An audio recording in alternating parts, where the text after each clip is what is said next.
¿Creer o no creer? ¿Casualidad o causalidad?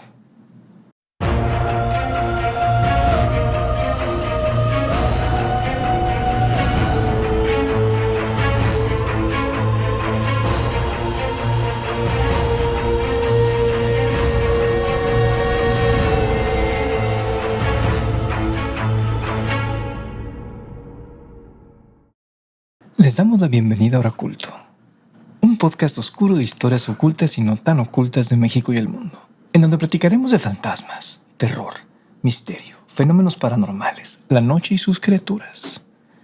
Yo soy Rodrigo García Morelos y junto con Paola Treviño Todd viajaremos a tierras embrujadas y descubriremos los secretos del terror mismo. Así es. Podríamos contarles historias en donde hasta la palabra más ligera desgarraría su alma y dejaría helada su sangre joven. Aunque claro, para todo esto, primero deben dejarnos entrar. Bienvenidos a Oraculto. Bienvenidos.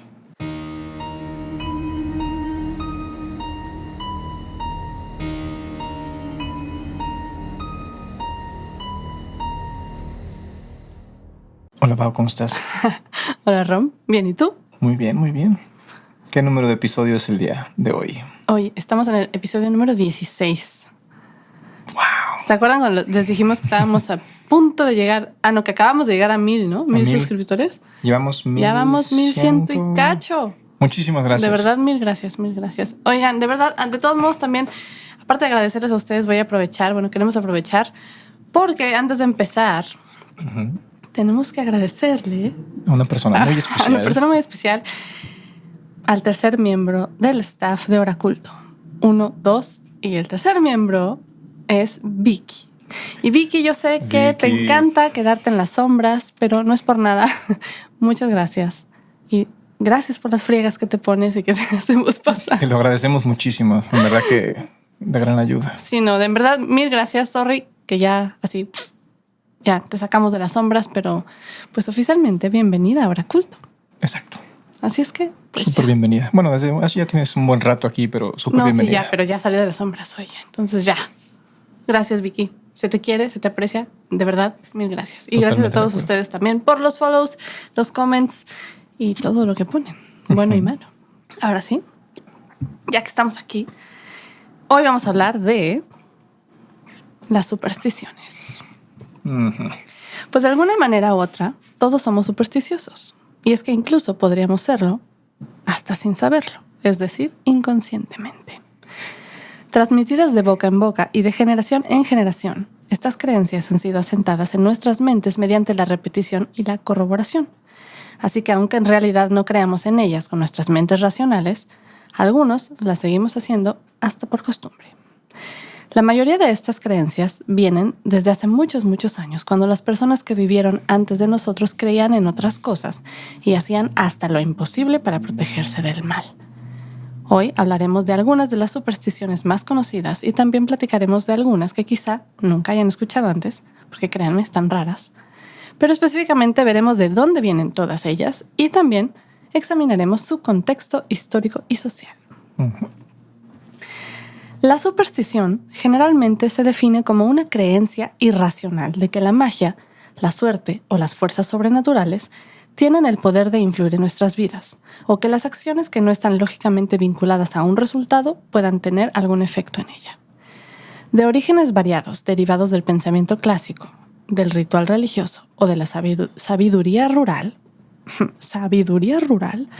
la mayoría de ellas entran en las categorías de presagios de muerte, ahora signos de mala suerte, amuletos contra el mal y rituales relacionados con nacimientos, muertes y otros tiempos peligrosos, en donde los humanos de la época a diario se enfrentaban a amenazas que estaban fuera de su control y cuando el miedo al diablo, a los demonios, a los espíritus malignos y a la brujería estaban en su pleno apogeo, lo que los llevó a armarse con rituales, creencias y amuletos para repeler a toda costa las fuerzas oscuras.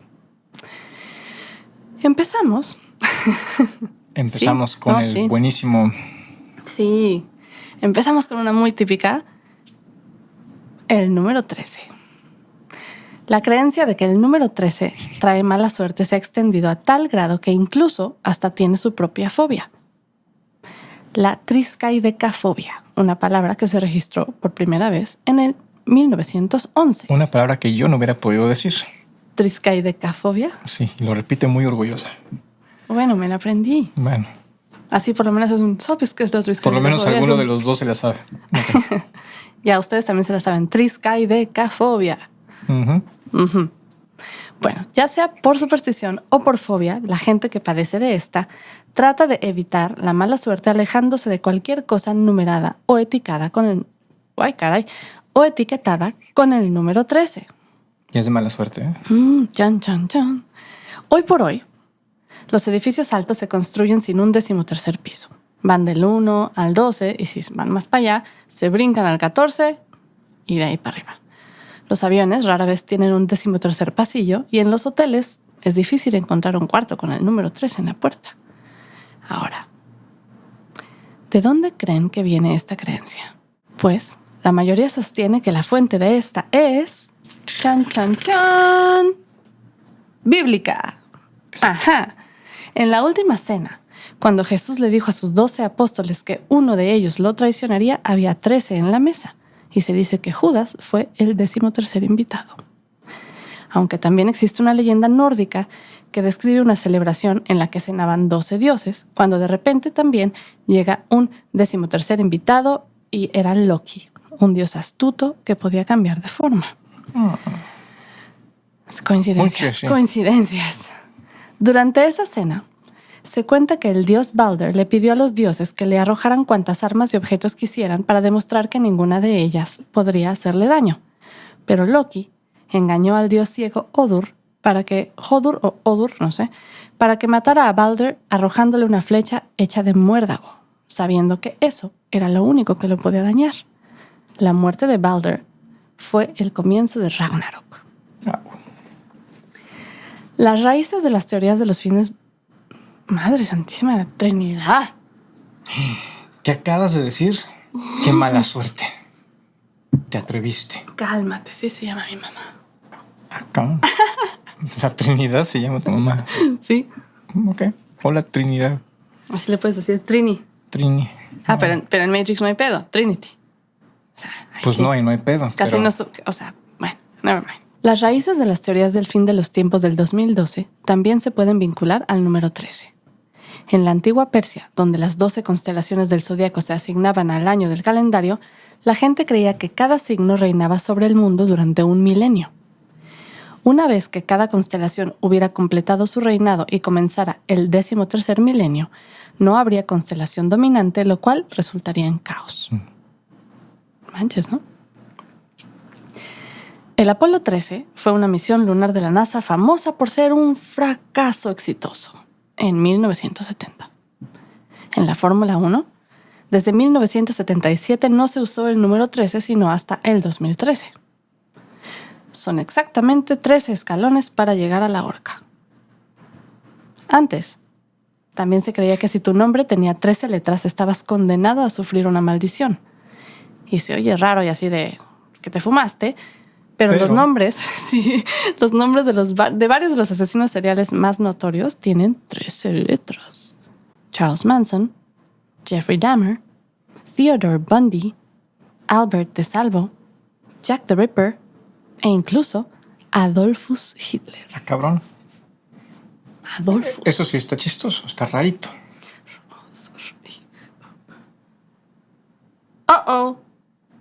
¿No digan? Rodrigo García. No es cierto, güey. 13 letras. Bueno, tu maldición es muy buena entonces. Bueno, I had to. Ok. Un grupo de brujas, aunque hoy puede tener numerosos miembros. Ok, never mind. Contaste mal, yo creo. Seguramente, probablemente, por favor. A ver, vamos a ver. Sí, ahora lo entiendo todo. Bueno. Un grupo de brujas, aunque hoy puede tener numerosos miembros, en la antigüedad se creía que un aquelarre estaba formado por exactamente 13 personas. Y así, varios ejemplos del número 13, del miedo al número 13, lo que nos lleva, obviamente, a el viernes 13. Al famosísimo viernes 13. Chan. Esta es otra de las supersticiones fuertemente arraigadas a la conciencia pública. Sí. Mudarse a una nueva casa, comenzar un nuevo trabajo o casarse en un viernes 13 se considera de muy mala suerte. Y muchas personas hasta cancelan planes importantes ese día por si las moscas. Yo nunca lo he hecho, pero sí hay mucha gente que cancela cosas en esos meros días. Sí. Aunque en Latinoamérica y en España es más famoso el martes 13, en donde hasta existe un dicho: en martes no te cases ni te embarques. Ahora sí, si es 13, Pues está ya peor. valiste. Pues un martes 13 ya valió mal. Sí, si el martes era malo, el martes 13 peor. Los caballeros templarios, por ejemplo, quienes se creía protegían el Santo Grial, la copa donde Jesús bebió en la última cena, fueron posteriormente acusados de herejía y otros delitos gracias al rey de Francia Felipe IV, quien conspiró junto con el Papa Clemente V y mandó arrestar a los caballeros templarios en un viernes 13 de octubre de 1307, para después torturarlos y quemarlos en la hoguera. Muy malo el viernes 13. Pero regresamos al viernes, porque en esta superstición se juntan dos: la del número 13, la cual ya habló Paola hace ratito, y la del viernes. Para empezar, antes se creía que el viernes era un día de mala suerte. O sea, ya de base, el viernes era mala Súper mala suerte. Se pueden encontrar registros impresos de esto desde el siglo XIV, en los cuentos de Canterbury, de Geoffrey Chaucer, publicados en 1387 y 1400. Y todas las fuentes concuerdan en que esta creencia se deriva también del cristianismo, ya que la crucifixión de Jesús tuvo lugar en un viernes. Desde la iglesia cristiana primitiva, el Viernes Santo se ha caracterizado por el ayuno y las oraciones en conmemoración de la muerte de Jesús y es seguido por las celebraciones de resurrección el domingo de Pascua.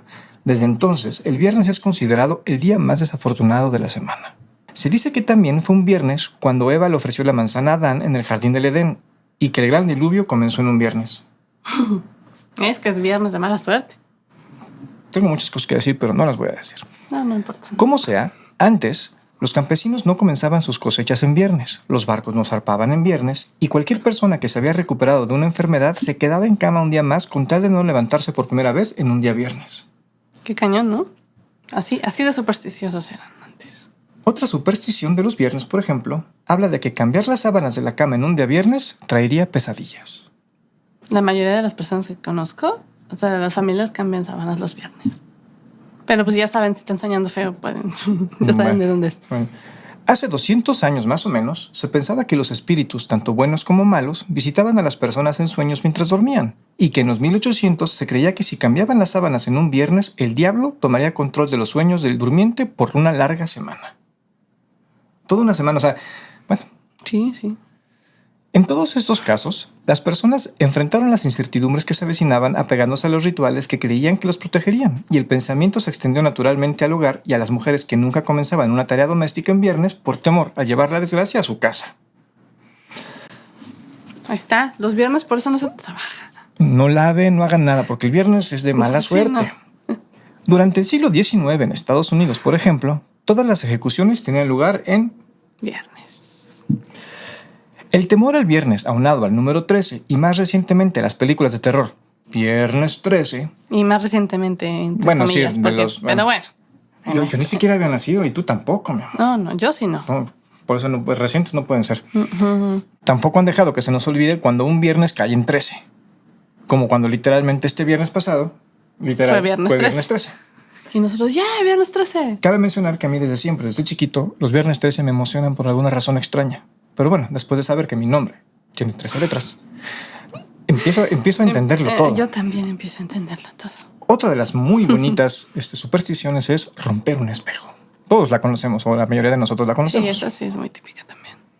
Si rompes un espejo, son 7 años de mala suerte. Esta superstición se remonta a finales del siglo XVIII, pero mucho antes que eso ya se creía que la muerte o alguna desgracia caería sobre cualquier persona que rompiera un espejo. Los romanos, junto con los antiguos griegos, los chinos y los africanos, creían que el alma de una persona se transfería a su imagen reflejada en el espejo. Y si el cristal se dañaba, el alma dentro del espejo también se dañaría. El anticuario inglés John Brand, en su publicación de 1777, Observaciones sobre las antigüedades populares de la Gran Bretaña, escribió, cito, «La ruptura de un espejo se considera un accidente muy desafortunado. En la antigüedad, los practicantes de magia utilizaban los espejos como métodos de adivinación, pero al igual que con muchos presagios funestos, la naturaleza exacta de la desgracia que se avecina ha evolucionado con el tiempo. El poeta inglés Lord Tennyson, en su poema La Dama de Shalott, por ejemplo, menciona una miseria generalizada al haberse roto un espejo.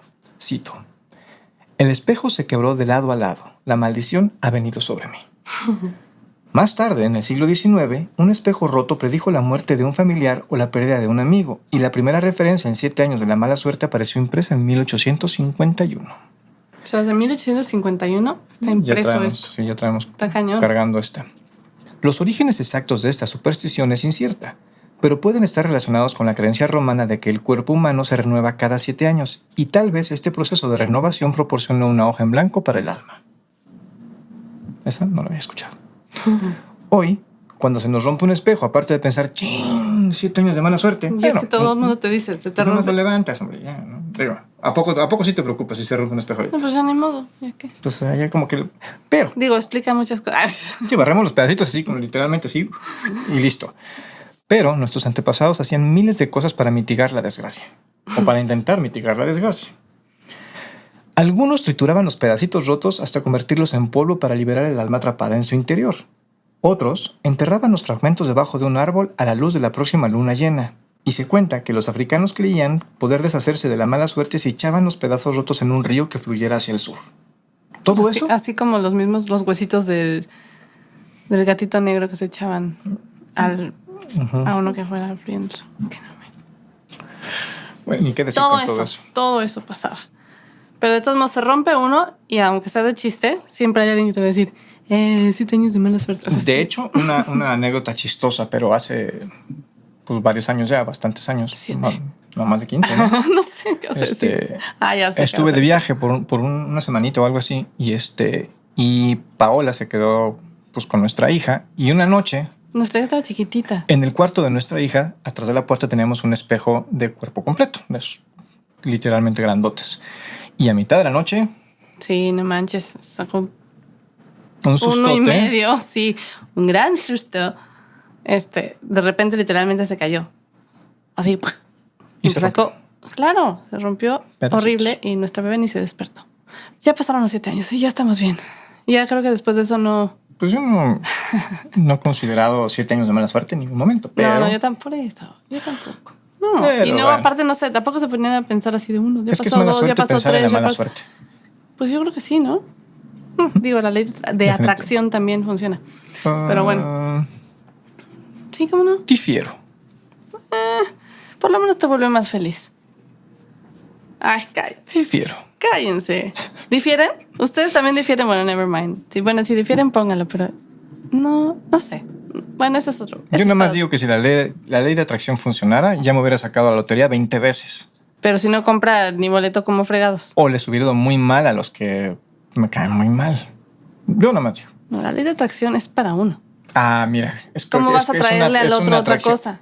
Esa es la ley de es una atracción, es un acto, ¿no? Que yo quiero disfrutar. O sea, eso hacia mí. Enviación. Ni existe esa palabra, por favor, no la busquen. No la usen. No la usen, no lo repitan, no existe. Bueno, también existe esta, a ver qué opinan. Obviamente, el mal de ojo. El mal de ojo es la creencia de que aquellos que lo poseen, porque a veces es descrito como un espíritu celoso, pueden maldecir a otros generalmente sin querer al mirarlos con envidia. Según esto, esta persona tiene la capacidad de producir daño, desgracias, enfermedades e incluso llegar a provocar la muerte de otra persona con tan solo mirarla. Y surge del pensamiento de que alguien que logra un gran éxito o un gran reconocimiento, al hacerlo también atrae la envidia de quienes lo rodean. Esa envidia, a su vez, se manifiesta como una maldición que deshará su buena fortuna. Ok. Bueno.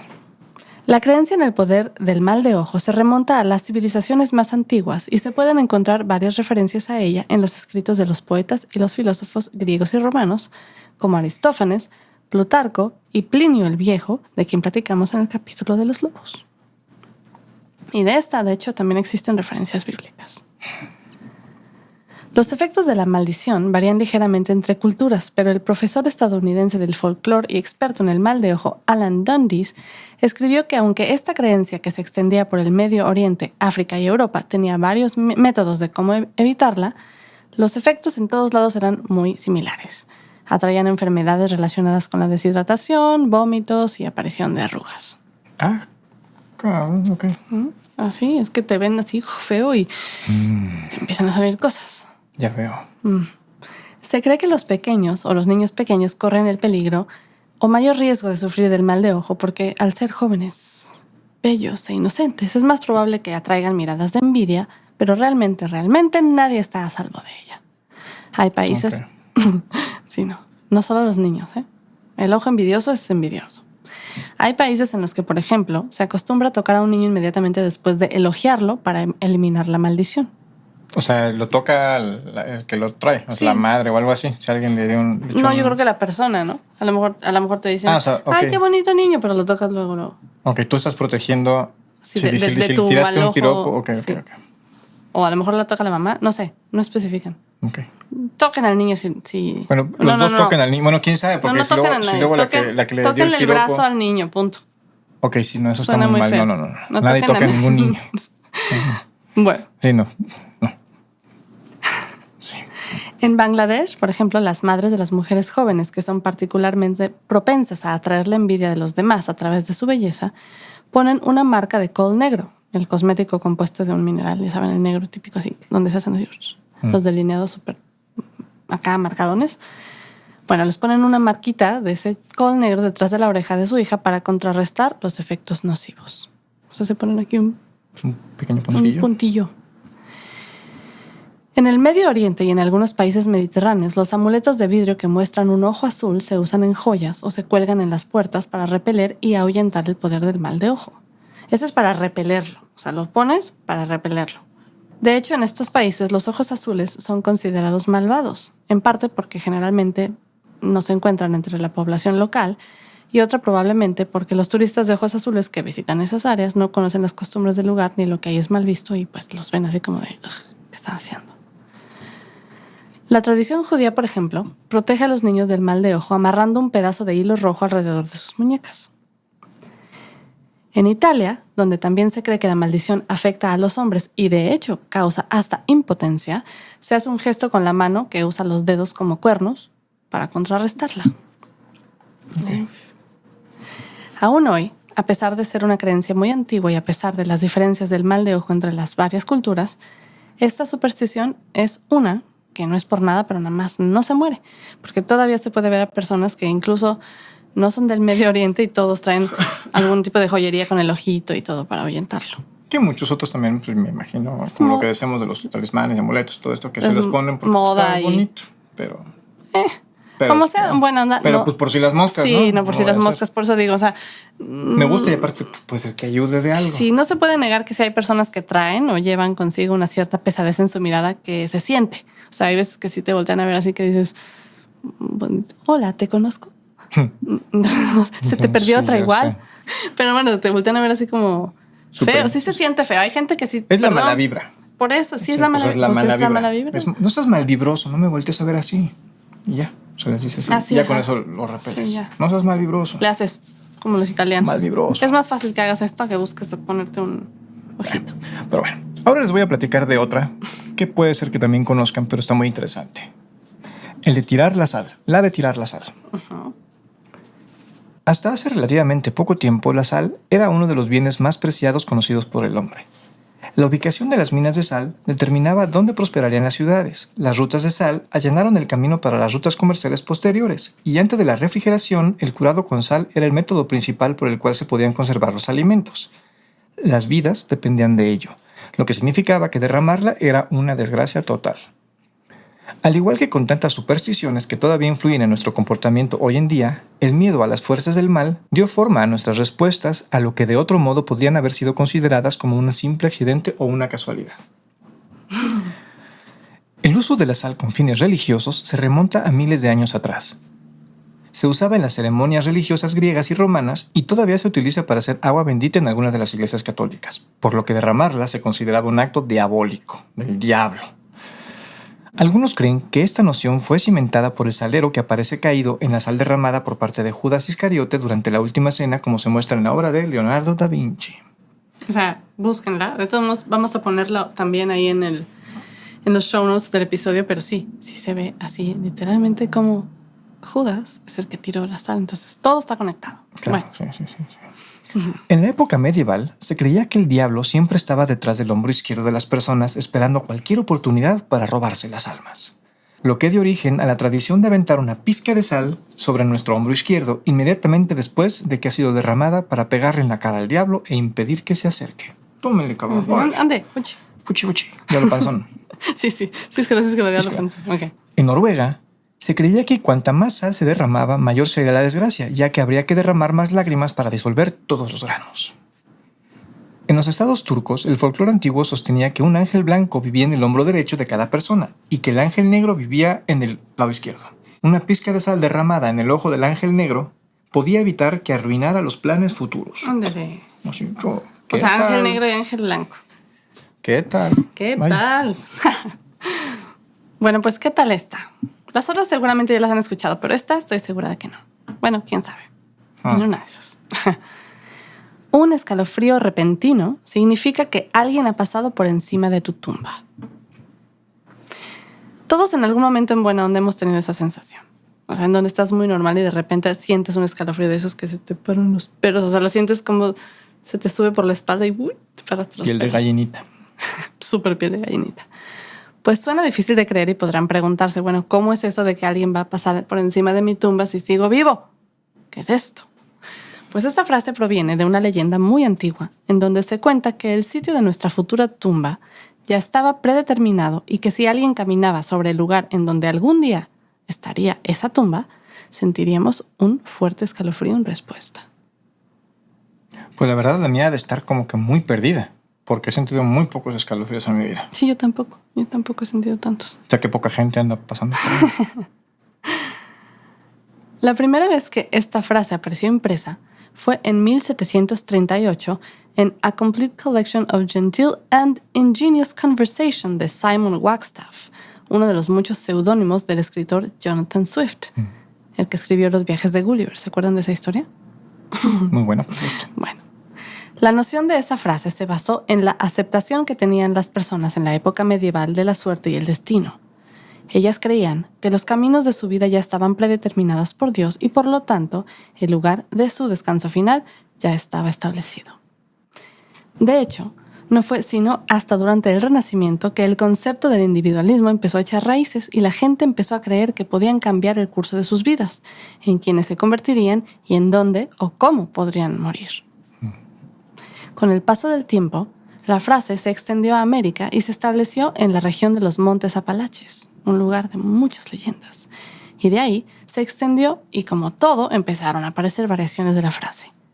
A principios del siglo XX, una versión galesa contaba que el escalofrío lo causaba un burro que caminaba sobre la tumba, mientras que en otros lugares... Esa no la he escuchado tampoco. No, yo tampoco. En otros lugares decían que era un ganso. Y se creía que de esta versión pudo haber venido la frase de el escalofrío pone la piel de gallina. Mira, y la acabo de usar y nunca había escuchado eso siquiera. Ok. ¿Qué tal? Hmm. O sea, piel de ganso, piel de gallina. Si se han fijado, muchas de las creencias que hoy podríamos llamar supersticiones tienen sus raíces en la religión. Pero la Iglesia misma sostiene que creer en las supersticiones es un pecado, porque marca una desviación hacia la adoración de un Dios y le da crédito al ocultismo. Contradictoriamente, muchas supersticiones como esta que les va a contar Roma a continuación, se hacía con el fin de preservar algo que la misma Iglesia consideraba sagrado. Uh-huh. Y esa es el pasar debajo de una escalera. Y les voy a Esa también explicar es por muy qué. típica. Sí, típica. Esta superstición es una de las más extendidas de la época moderna y una de las muchas de las cuales la Iglesia se ha apropiado a lo largo del tiempo. Una escalera colocada al nivel del suelo y apoyada contra la pared forma un triángulo, y el triángulo era sagrado porque representaba la Santísima Trinidad del Padre, del Hijo y del Espíritu Santo. Amén. Amén. Caminar por el centro de un triángulo era como romper la Santísima Trinidad y profanar a Dios, lo cual era una blasfemia y por lo tanto un súper pecado. Los triángulos se han utilizado durante miles de años para comunicar mensajes y significados ocultos en las religiones e incluso en sociedades secretas, y desde el antiguo Egipto ha sido un símbolo de la vida. Las primeras civilizaciones ya consideraban que la interrupción de un símbolo sacrosanto era una tentación para el destino. Hoy por hoy, ya sea por superstición o no, De todos modos, parece un riesgo innecesario pasar por debajo de una escalera. No vaya a ser. Sí, en una de esas se te cae un bote de pintura. Eso está de la fregada. Eso sí es mala suerte. Cualquier cosa, mejor no. Pero otra alternativa para esta superstición puede ser la de la horca medieval. Ajá. Hasta finales de los 1800, el método de caída corta se utilizaba para los ahorcamientos en la horca, lo que significaba que se colocaba a los acusados con una cuerda alrededor del cuello y se les hacía bajar de una escalera, lo cual resultaba en una muerte por estrangulamiento. Más tarde, cuando se introdujeron nuevas horcas de caída que causaban una muerte más rápida al romperles el cuello, se apoyaron escaleras contra ellas para que los acusados pudieran subir el andamio listos para la caída. Estas eran utilizadas nuevamente por el verdugo cuando había que recoger los cuerpos. En aquella época, se creía ampliamente que las almas de los que habían sido ahorcados permanecían debajo de la escalera, ya que por sus crímenes eran incapaces de ir al cielo, por lo que invitaba a la desgracia al caminar debajo de una de ellas y mezclarse con ellos. Sí, claro. Totalmente, sí, claro. Mucho sentido. Totalmente. Totalmente. Wow. Las supersticiones nos han acompañado durante toda nuestra vida y, como decíamos, hay algunas que las hacemos por instinto o porque vimos a nuestros padres hacerlas. Las hacemos por repetición o por costumbre y no necesariamente por creer en ellas. Casi todos le decimos buena suerte a los demás y no estamos siendo supersticiosos al hacerlo, simplemente es un hábito.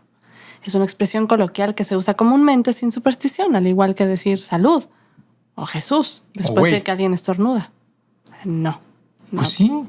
¿Estornuda alguien y le dices güey? No, pero cuando dices hola güey, ¿cómo estás? No estás insultando a nadie. Ah, bueno, es eso una sí, expresión. pero no es superstición. Okay. Bueno, más o menos. Bueno, en plena Edad Media creían que el estornudo, de hecho, salud. Ah, no fue estornudo. En plena Edad Media creían que el estornudo significaba estar enfermo y que después de estornudar, la muerte de esa persona estaba cerca. Mucho después se empezó a creer que al estornudar, el alma se separaba del cuerpo y que éste, al quedar vacío por un momento, corría el riesgo de ser habitado por algún espíritu maligno o por un demonio. Así que al decir salud o decir Jesús, brindaba un tipo de protección. Imagínate estornudar así, ¡achú! Y que se te separe en ese momento. Siempre lo digo, pero sin palabras. Bueno, sin palabras. Eso fue antes. Debe de haber una evolución de pensamiento, es normal. No mameyes en tiempo de melones, güey. Caray. Bueno. Uf. Hoy todavía se escucha por ahí. También, o sea, estas supersticiones andan por ahí todavía. Si te arden las orejas o los cachetes, de seguro alguien está hablando mal de ti. O una cartera regalada siempre debe tener dinero. En los cumpleaños soplamos las velas de nuestro pastel y pedimos un deseo antes de hacerlo y nos cubrimos también la boca al bostezar. Esta última, por ejemplo, al igual que la de decir salud, en sociedad hoy se consideran un cierto grado de educación o la falta de, cuando en realidad los buenos modales nunca tuvieron nada que ver en estas acciones, simplemente se realizaban por las creencias de la época. Exacto. De hecho, ahorita que mencionabas lo de las velitas, pues también, ¿no? El típico de en el cumpleaños y, ay, préstame tu anillo. Bueno, sí. Es que el círculo, bueno, esa es otra, pero es que el círculo también es sagrado. De ahí estaba lo del círculo, lo de la sal. O sea, todo se va conectando muy cañón. Hay unas muy interesantes, muy, muy interesantes. Pero esa luego les platicamos. No les da mucho sentido, pero muy interesantes. Bueno, pero siguen interesantes. O sea, el saber cómo pensaban antes. Y ahora, todavía hay mucha gente que sigue pensando igual. Bueno, sí, pero como pensaban antes y que aquellos que hemos evolucionado. Más o menos. 2, 3. Más o menos. Bueno, sí. Ahí vamos. Bueno, o sea, diario se aprende algo, ¿no? Exacto. Bueno. Las supersticiones son el resultado natural de varios procesos psicológicos, incluyendo nuestra sensibilidad humana a las coincidencias. Nuestra inclinación por desarrollar rituales para aquello que creemos podemos cambiar y nuestro esfuerzo por hacer frente a la incertidumbre es lo que nos ha llevado como humanidad al pensamiento mágico, que denota la creencia de que los pensamientos, acciones o palabras causarán o evitarán una consecuencia específica de alguna manera que desafía o elude las leyes de la causalidad comúnmente entendidas. Entonces, nos dejamos con las preguntas del principio. ¿Creer o no creer? ¿Pensamiento mágico o pensamiento racional? ¿Casualidad o causalidad? Ojalá hayan disfrutado muchísimo de este episodio. ¿Ibas a decir algo, right? No. Bueno, me quedo pensando. Es que está... Normalmente Ahora pasa. sí que de ser o no ser. ¿Te quedas pensando normalmente pasa? Sí. Ya sé. Sí, o sea, el raro momento que pasa Así. me aplaude. Cuando digo, oye, estaba pensando y me aplaude. Bueno, güey, pues Gracias. Cuando grandes eventos suceden, hay que... Gracias, público conocedor. Tú sabes. Tú sabes. Ya tú sabes. No, guácala. Ok, bueno. Ojalá hayan disfrutado mucho de este episodio. Por favor, suscríbanse al canal de YouTube y piquen en la campanita para que no se pierdan de las notificaciones. A mí me encuentran como Nosferatron y... A mí como Noctámbula con H al final. Recuerden que pueden encontrarnos como Oraculto en todas las redes sociales. Todas las redes sociales. Todas las redes. Ah, no, ya no es. Y que nos pueden ver por YouTube y o escuchar en su app para podcast favorita. Gracias por vernos, por escucharnos y nos vemos el próximo miércoles. Cuídense. Bye. Bye, bye.